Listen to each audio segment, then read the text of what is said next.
All right, the errors of preterism saying that when we study the book of Revelation, we have to put on our first century glasses. Our first century glasses. This is an absurd statement, but many preterists will make this statement. Let's give a listen here. This is the Gospel Broadcasting Network. Who is the Antichrist? Part 1, Season 2, Episode 19, the Authentic Christian Podcast. The problem is that that's not what Revelation is talking about whatsoever. It's not talking about something at the end of time or in the future. If we put on our first century glasses, right?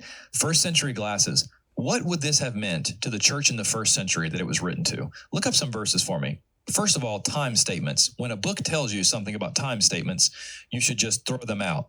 No, of course not. You pay attention. Go to Revelation chapter 1. Read verses 1 and 3. You go to Revelation 22. 6 and 10. All right.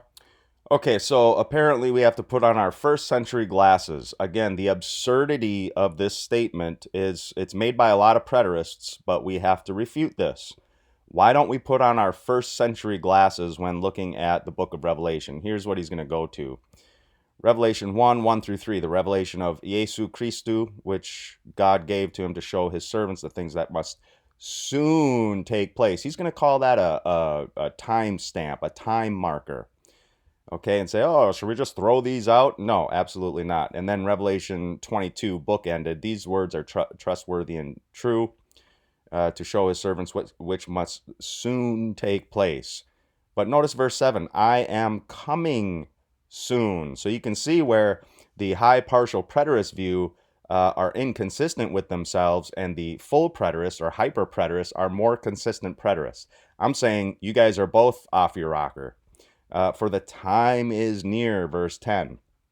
However, when we go to Daniel chapters 2 and Daniel chapter 7, let's put on our 6th century BC glasses. Is that what we do with Daniel? Put on our 6th century BC glasses? Notice that the prophetic timeline here of Daniel chapter 2, Nebuchadnezzar, and Daniel is interpreting Nebuchadnezzar's dream here.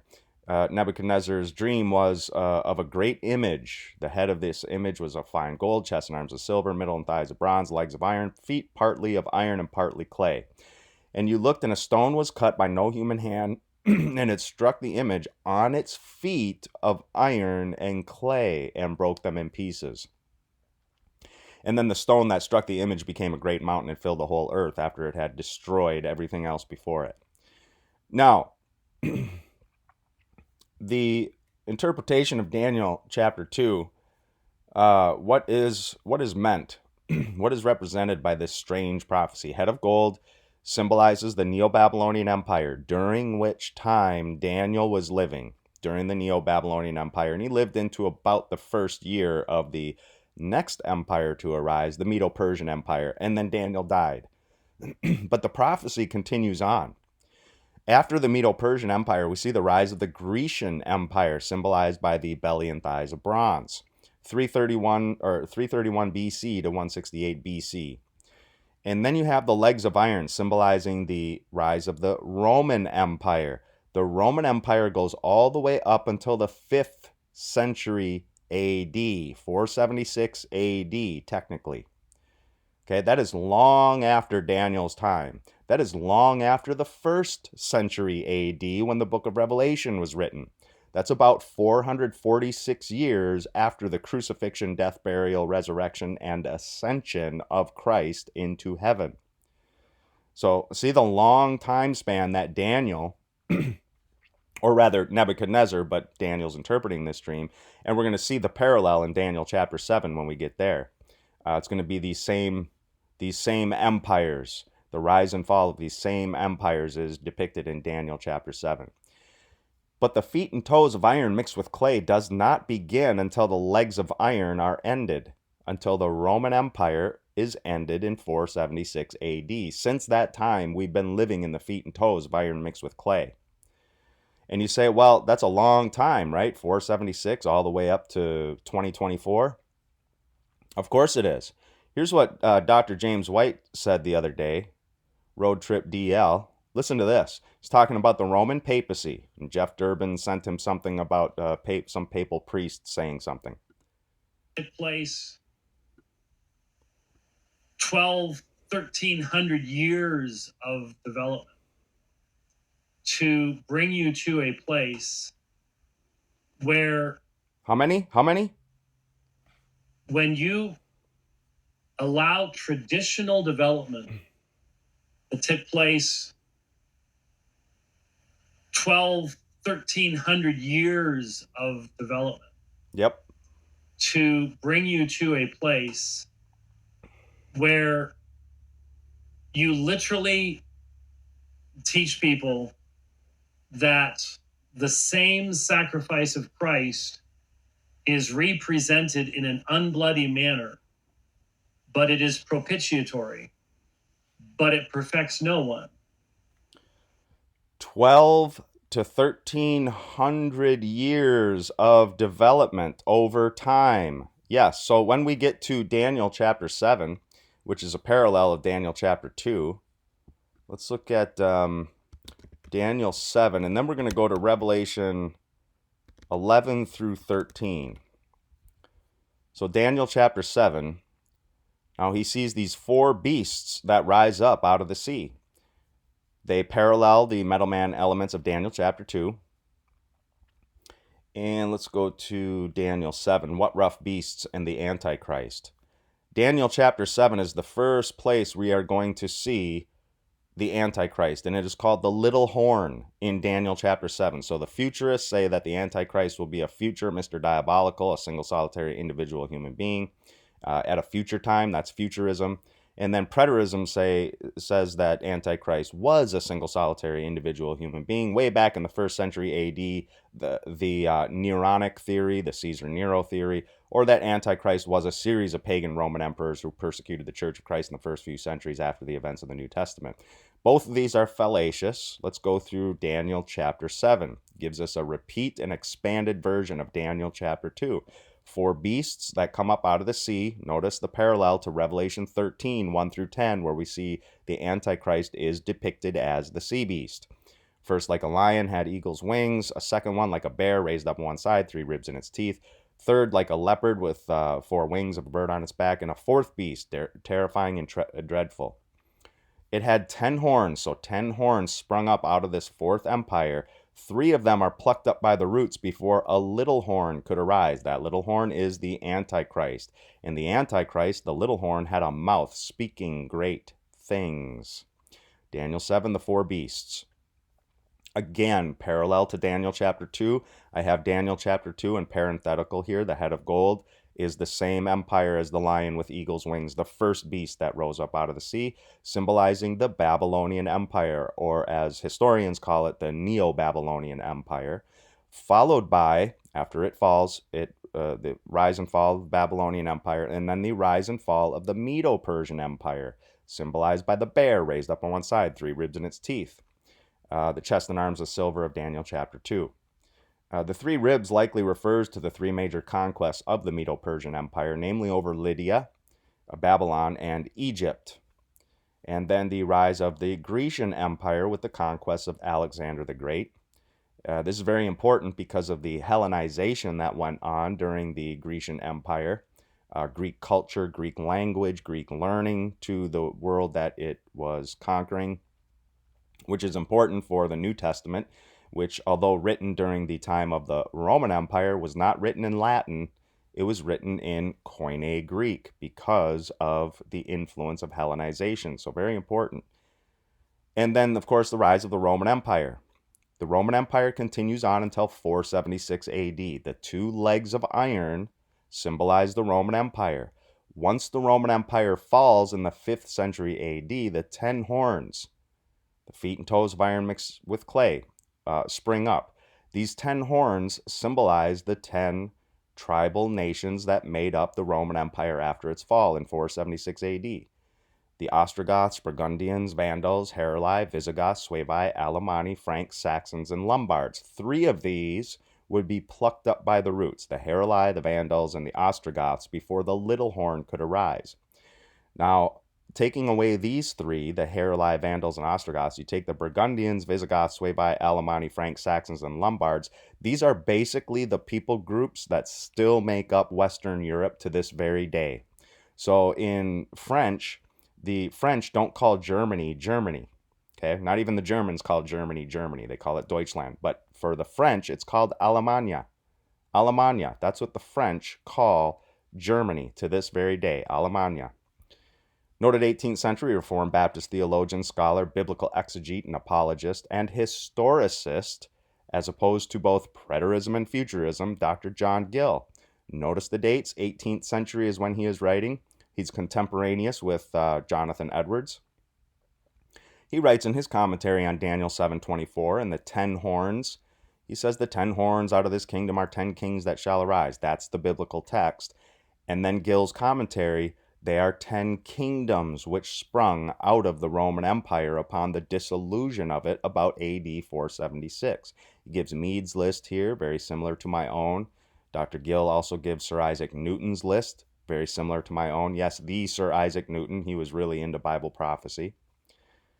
He saw no problem in being in Christianity and science, natural sciences, rather. Science simply means knowledge. So systematic theology is the queen of the sciences. But back to the prophecy. Daniel desired to know the truth about the fourth beast and about the 10 horns that came up and before which 3 of them fell, and this little horn, which had a mouth that spoke great things. Why? Why did he want to know about this little horn? Because, as he looked, this little horn made war with the saints and prevailed over them. So the Heruli, Vandals, Ostrogoths are usurped before this little horn could arise. And I break down the usurping of these 3 horns of the 10, and then as a result, the Code of Justinian, and made the Bishop of Rome the head of all the holy churches and head of all the holy priests of God. Though this legal recognition of the Bishop of Rome's ecclesiastical supremacy is dated to 533 AD, this imperial edict carried no force while the Arian Ostrogothic kingdom were still in power in Rome. Oh, by the way, these three were all Arian. They held to the Arian heresy, the Christological heresy known as Arianism, which taught that the Son of God, Jesus, was not eternal. So in the doctrine of the Trinity, we say that the Father, Son, and Holy Spirit are co-eternal. Co-eternal. All right, but these Arians, so the Ostrogoths, let's see, back to the code.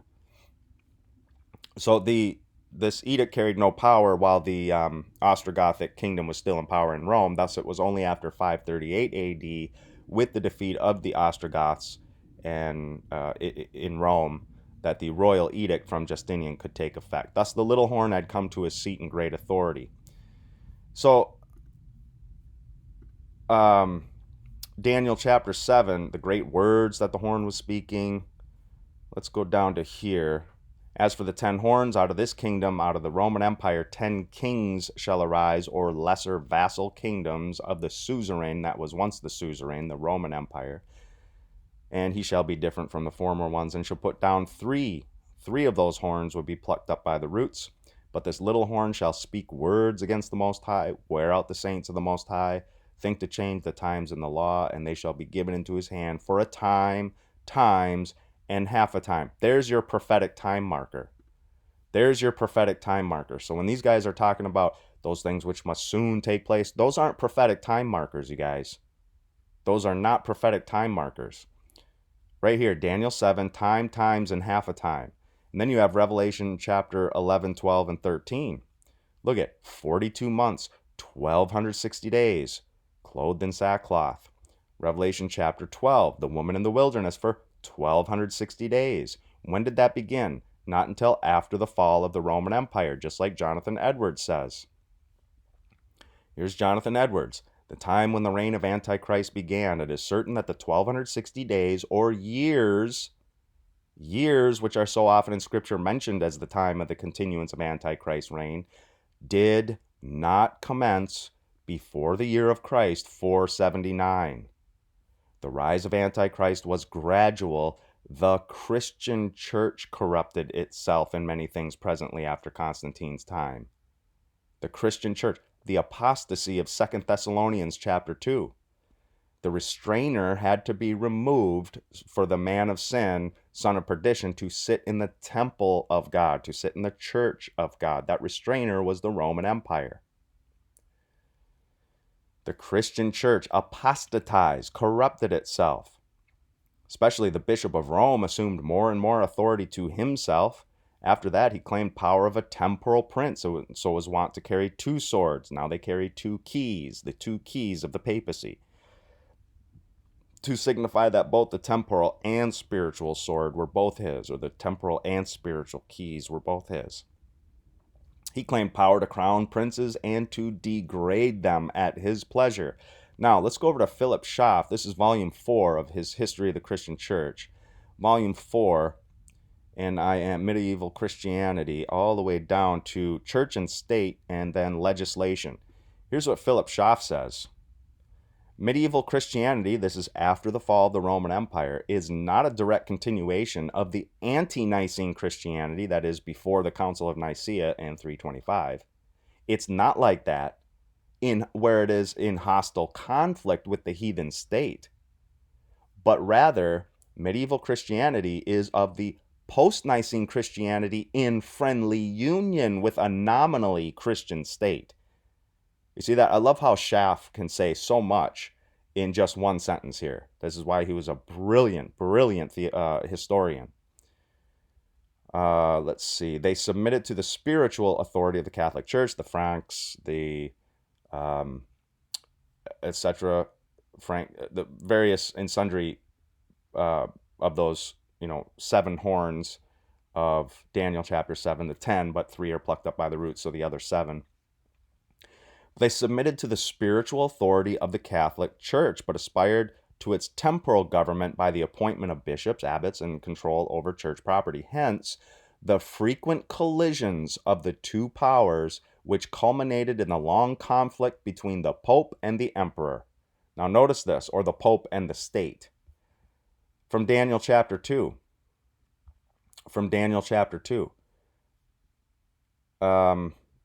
Well, here, let's just go to Daniel chapter 2. This is the mixture of the iron and clay. The mixture of the iron and clay. How they would mix together, as the toes of the feet were partly iron, partly clay, so the kingdom shall be partly strong and partly brittle, as you saw iron mix with soft clay, so they will mix with one another in marriage, but they will not hold together, just as iron does not mix with clay. So that's what Schaff is pointing out here. Frequent collisions of the two powers, the church and the state, the papal church at the time and the state. The civil and ecclesiastical relations of the Middle Ages are so closely intertwined that it is impossible to study or understand the one without the other. Why do you think you can't teach Western history in public schools? Because you cannot teach the history of Europe, Western history, without teaching the history of the church, and you can't do that in public schools. Okay? That's why. The synods and diets held under Charlemagne had likewise a double character, church and state. The religious persecutions of the Middle Ages were the joint work of church and state. This union has a bright and a dark side. The bright side was a wholesome training school for barbarous races, and it humanized and ennobled the state, but it secularized the church and the clergy and hindered the development of freedom by repressing all efforts to emancipate the mind from the yoke of the despotic power. The church gained a victory over the world, but the world gained also a victory over the church. Again, so much spoken in written in Philip Schaff that it's just in one sentence. But there's your 1200 to 1300 years that James is talking about. But he wouldn't know that if he's a preterist. He wouldn't be able to read that in Bible prophecy and understand that those those 1260 years from the time of the little horn in Daniel 7, wear out the saints of the Most High. Again, this little horn made war with the saints and prevailed over them, verse 21. That is the papacy during that 1260 years, starting at about 538 AD, continuing all the way up to about the latter part of the 18th century AD, when the papacy received a deadly wound. So 538 AD, add 1260 years, and what do you come with? You come up with 1798. Okay? Pope Pius VI usurped off of his papal throne, stripped of the papal states by the command of General Napoleon Bonaparte under his general Louis Alexandre Berthier, entered Rome unopposed, 1798, proclaiming a Roman Republic, demanded the Pope renounce his temporal power. And again, what did we see in Edwards? He carried the two swords, the papacy, or the two keys, to signify that both the temporal and spiritual sword were both his. And again, Schaff, this union, the union of church and state, civil and ecclesiastical relations, are so closely intertwined, impossible to study or understand the one without the other. So, rather than putting on our first century AD glasses when reading the book of Revelation, the book of Revelation is tied to Daniel by that specific time prophecy, that 1260 literal years, day equals year principle. Okay? So a whole lot we could go through here, but again, be studying church history. Don't put your first century AD glass on. Put your first century, second century, third, fourth, fifth, sixth, seventh, eighth, ninth, 10th, 11th, 12th, 13th, 14th, 15th, 16th, 17th, 18th, 19th, 20th, and 21st century glasses on when you are reading and studying the book of Revelation. The book of Revelation is church history in prophetic format. That's what the book of Revelation is. And we do have prophetic time markers. And they're not the markers that say these things must soon take place. It's that 1260 literal years, just as Jonathan Edwards would say, just as John Gill would say, just as Matthew Henry would say, just that all the Reformation and post-Reformation writers who wrote on Bible prophecy would say, day equals year principle, 1260 days or years. Okay? So that is an important thing to understand. James White speaks about this. He doesn't even know that how much truth he is speaking. I can't believe he said this. Again, here. 1,300 years of development. Yep, making war against the saints and conquering them. Let's go. So that was Daniel 7. Verse 21, this horn, the Antichrist, made war with the saints, prevailed over them. Let's go to Revelation chapter 13. The first beast, the beast rises up out of the sea. This is the same as the little horn. Right here. Allowed to exercise authority 42 months to utter blasphemies against God, blaspheming his name and his dwelling, that is, those who dwell in heaven. Also, it was allowed to make war on the saints and to conquer them. And then, of course, at the end of this 1260 years, the papacy goes into captivity with the power of the sword, that is, with military power, namely of the French Republic. And then around this time that Pope Pius VI is taken into captivity with the power of the military might of the French Republic, this other beast was rising up out of the earth, indicating a sparsely populated area. If this beast rises up out of the sea, and the four beasts of Daniel 7 rose up out of the sea, that means a densely populated area, or densely populated areas. We could look up the Fertile Crescent. Here's the Fertile Crescent. The reason that the Babylonian Empire, the Medo-Persian Empire, the Grecian Empire, the Roman Empire, all conquered basically around these same areas was because you could grow wheat there. And wherever you could grow enough food to feed a population, you could not only feed a population, but you could raise up armies and you could feed armies. Okay, and then you could go out and conquer. But you had to be able to grow food, wheat. That's why it's called the Fertile Crescent, and that's why all those empires conquered here. Now, today, The United States has the largest arable agricultural landscape in the upper Midwest. We produce so much food in the United States that we produce roughly 35% more food than we can possibly consume. It's why the United States is the world's largest food exporter on planet Earth. Also, the world's largest oil producer. Also, we have more natural gas than we could possibly use. That's why it's so cheap in the United States to use natural gas. You looked at before the Russia-Ukraine war, Europe was paying roughly 5 to 6 times more for natural gas, and now it's even worse after the Russia-Ukraine, after Russia invaded Ukraine. But again, the United States is really the fertile crescent of the modern era. But yeah, I just found that fascinating that he said 12 to 1300 years. Yeah, how about 1260 years? Just like the Bible talks about, just like Jonathan Edwards talked about. And no, you don't put your 1st century AD glasses on. Put your 6th century BC glasses on. Go back to Daniel and see how Daniel goes all the way up to the Roman Empire and far beyond the Roman Empire. Is it any wonder why the prophet Daniel had anxiety? Did you know that? Daniel had anxiety. Here's Daniel 7 again. Daniel 7, verse 15. As for me, Daniel, my spirit within me was anxious, and the visions of my head alarmed me. I approached one of those who stood there and asked him the truth concerning all this.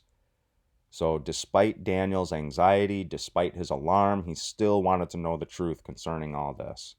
And I desired to know the truth about the 4th beast, and the 10 horns, and the 3 that fell, and this other horn that came up, because it had a mouth speaking great things. This horn made war with the saints and prevailed over them. So Daniel sees, who are the saints here that this horn was making war with? Christians, the Christian church. Daniel saw the Christian church right here. Anyway, I'm going to cut it. I'm going to stop it right there. 26 minutes in. I hope people actually listen to the whole of this. But let me know if you have questions down below. No 1st century glasses. Over 1,260 years of papal development and persecution. And yes, some good things, some positive things out of the papacy with learning and whatnot. Universities and things like that. But false doctrine clouding the entire thing. Just muddying the waters of the whole thing. Jonathan Edwards goes through all this. A lot of this anyway. We'll talk to you soon. Soli Deo Gloria.